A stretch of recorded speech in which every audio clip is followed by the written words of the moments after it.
Olá pessoal, meu nome é Linda Via, eu sou nutricionista e nesse canal eu ensino nutricionistas a terem uma conduta nutricional assertiva. Hoje nós vamos falar sobre vitamina B12, alguns pontos importantes para que você possa avaliar seu paciente e consequentemente fazer uma boa prescrição. Então olha só, nós temos a seguinte questão da importância da vitamina D. Então ela é fundamental para a formação das hemácias, ou seja, aqui nós temos uma condição importante correlacionada com anemias, que esse paciente pode apresentar por conta de uma carência de vitamina B12. Então isso é importante, até porque o paciente pode ficar mais cansado, mais apático, até porque as hemácias são importantes para o transporte de oxigênio para os tecidos e, consequentemente, isso pode prejudicar muito o seu paciente. Então atenção a esses sinais que logo nós falaremos um pouquinho mais. Além disso, nós temos no nosso cérebro, sistema nervoso central, a formação dessa bainha de mielina, que é fundamental para a formação, na verdade, para a função do nosso cérebro. Ou seja, é importante que tenha a vitamina B12. E além disso, como o nosso cérebro comanda tudo, né? Além disso, nós temos informações importantes para a movimentação e, nesse sentido, alguns pacientes podem também ter sintomas correlacionados com isso, que eu já vou te falar um pouco mais. Além disso, metabolismo da homocisteína. Então, para que exista uma adequada formação, metabolização da homocisteína, nós temos, consequentemente, também a participação da vitamina B12, entre outras vitaminas do complexo B, como B6, B9 e B2. A questão é, algumas correlações existem com elevação de homocisteína envolvendo quadros de humor mais desbalanceados, até mesmo algumas questões envolvidas com alterações aí, uma chance maior de doenças cardiovasculares. Porém, essa questão é um pouco crítica, porque na verdade, alguns trabalhos mostram pra gente que a elevação de homocisteína não tem uma total correlação com alterações cardiovasculares. Mas enfim, de qualquer maneira, é importante deixar a homocisteína de modo adequado, não, enfim, desbalanceada, né? Além disso, é importante saber que o nosso fígado armazena vitamina B12. Então, nesse sentido, algumas pessoas têm mais vitamina B12 estocadas por conta de uma alimentação mais rica em B12 ou também suplementação, e outras pessoas com uma quantidade menor. É importante saber que algumas pessoas que, por exemplo, pararam de consumir alimentos de origem animal que tem mais B12, ou que pararam alguma suplementação de B12, elas podem ter então uma redução dessa B12 que pode ser um pouco mais branda ou um pouco mais rápida no seu plasma.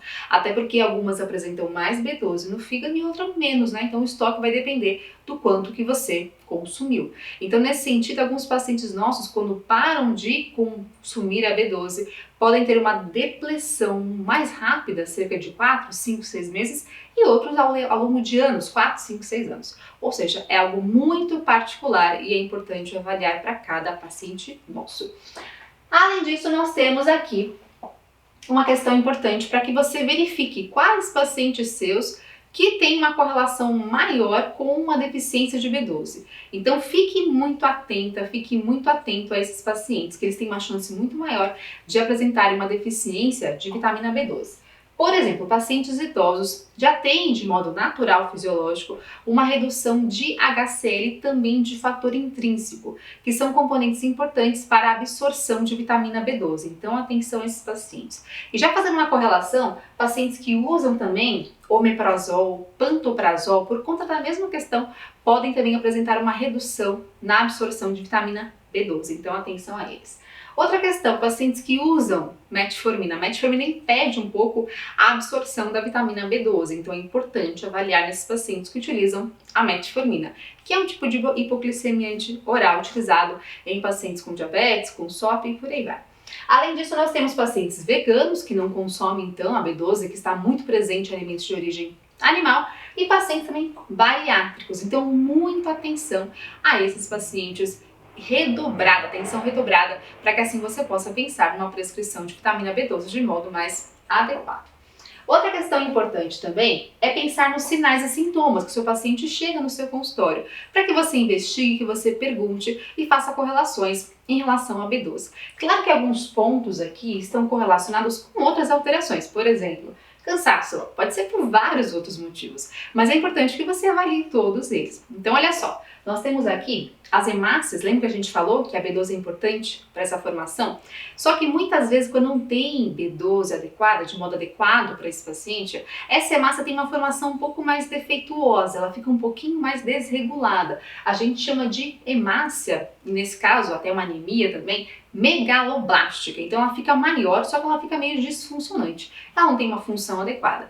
E nesse sentido, como ela não tem uma adequação, não tem uma função adequada, o que acontece é que o fígado degrada essa hemácia e, consequentemente, ele gera bilirrubina, que é um componente que gera uma cor mais amarelada, seja nos olhos do paciente ou até mesmo na pele. Claro que podem ser outras questões também, mas de repente um dos motivos é uma redução de vitamina B12 nesse seu paciente.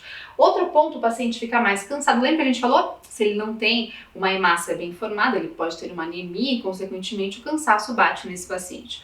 Outra questão, formigamento pode existir. Claro que pode ser por outras questões também, mas essa parestesia, esse formigamento pode acontecer em pacientes que apresentam uma depressão de vitamina B12. Além disso, distúrbios do humor, até por conta de uma provável elevação de homocisteína, pode acontecer.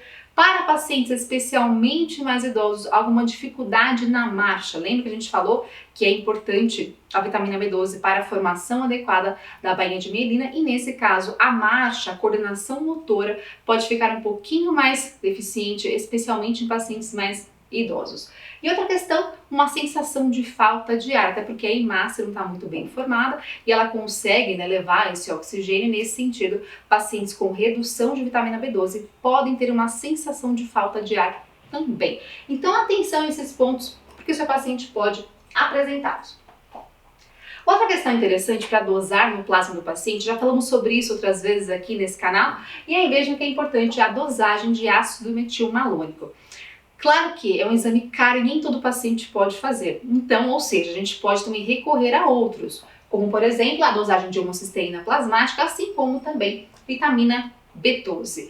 É importante lembrar que nós podemos também verificar outras vitaminas do complexo B no plasma, e em relação a B12, tem uma coisa importante. Se esse paciente tem alguma alteração hepática, uma cirrose de repente, uma esteatose hepática, ou até mesmo teve Covid, por exemplo, é provável que a gente tenha uma alteraçãozinha hepática, uma alteração ozônica também hepática, depende da condição clínica do paciente, e essa alteração hepática pode lesar esse fígado e, consequentemente, liberar mais vitamina B12 no plasma. Então, atenção! Se o seu paciente tem uma B12 maravilhosa, com vários sinais e sintomas positivos para a deficiência de B12, mas ele também tem alteração hepática, cuidado. Talvez essa B12 plasmática não seja condizente com a realidade da B12 do seu paciente. Então, sempre atenção a todos os pontos para que você correlacione e saiba tratar o seu paciente. E aí, nesse sentido, pensando em recomendações, é interessante para aquele paciente que pode consumir alimentos de origem animal, a gente tem bastante no fígado, lembra que o fígado armazena B12, então os animais também apresentam B12 no seu fígado. Fígado bovino, por exemplo, é uma opção para quem gosta, claro, eu não gosto. Além disso, mariscos, sardinha, atum, salmão, carnes, leite, gema, mas obviamente que nós não temos, né, a possibilidade aqui de alimentos só de origem animal. Lembrando que a gente pode fazer uma formulação também, que é bem interessante. Por volta aí de 1 a 2 gramas já está maravilhosamente bom para uma suplementação em pacientes que têm deficiência. Então esses são os pontos principais para que você possa, assim, prescrever para o seu paciente, lembrando que a forma melhor é a cobalamina, 1 a 2 miligramas de cobalamina por dia. Espero que você tenha gostado e até mais!